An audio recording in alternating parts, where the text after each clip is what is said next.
You know, Jack, one of my favorite stories I've ever heard you share from the stage is the story of Cliff Young. And we want to share it with you today because it's so relevant to so many of the concepts you've already learned. So at the age of 61, Cliff Young, a potato farmer from Beech Forest, Australia, went from being virtually unknown in his country to inspiring the whole nation. When Cliff was 61, he decided to participate in 1983's Sydney to Melbourne race.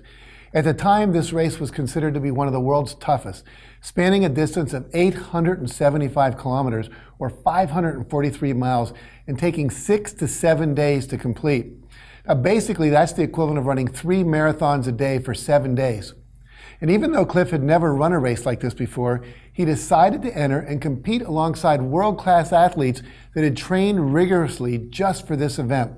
And these athletes were backed by the biggest names in sports like Nike, Reebok, and Asics. They were mostly less than 30 years old, and they were equipped with some of the most expensive training outfits and shoes.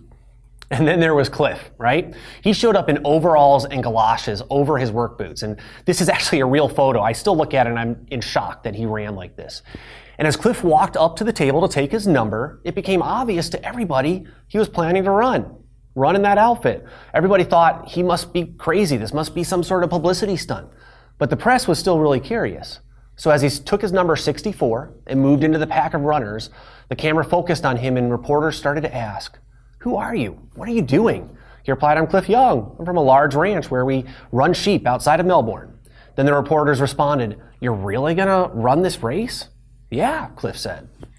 Cliff was hard not to notice at first, not just because of what he was wearing, but because of how he was running. It was almost as if he was just leisurely shuffling along, clearly identifying himself as an amateur. In fact, they later named it the Cliff Young Shuffle. And pretty quickly, it was clear that Cliff was outmatched as all the other runners rapidly put a lot of distance between him and themselves.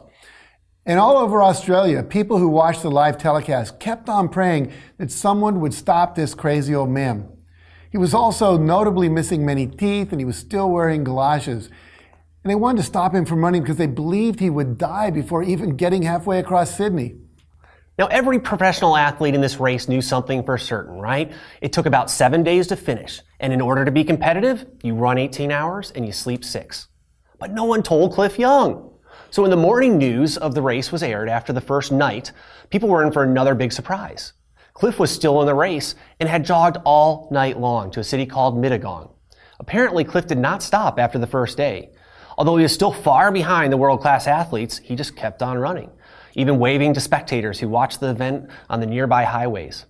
When he got to a town called Albury, he was asked about his tactics for the rest of his race. He said he would run through to the finish. And that's exactly what Cliff did. He kept running. And every night he got just a little bit closer to the leading pack. And by the last night, he actually passed all of the world-class athletes. And by the last day, having not slept for the entire race, he was way in front of them. Not only did he run the Melbourne to Sydney race at age 61 without dying, he won first place, breaking the race record by 9 hours and becoming a national hero. The nation fell in love with this 61-year-old potato farmer who came out of nowhere to defeat the world's best long-distance runners. And he did it in 5 days, 15 hours, and 4 minutes. Amazing. Cliff said that one of the things that helped him keep running was imagining that he was chasing sheep and trying to outrun a storm. And because no one told him he should stop running at night, it never even crossed his mind. So when Cliff was awarded the first prize of $10,000, he actually didn't know there was a prize.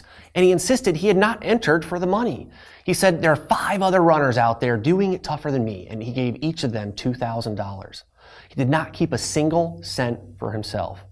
That act alone endeared him to all of Australia.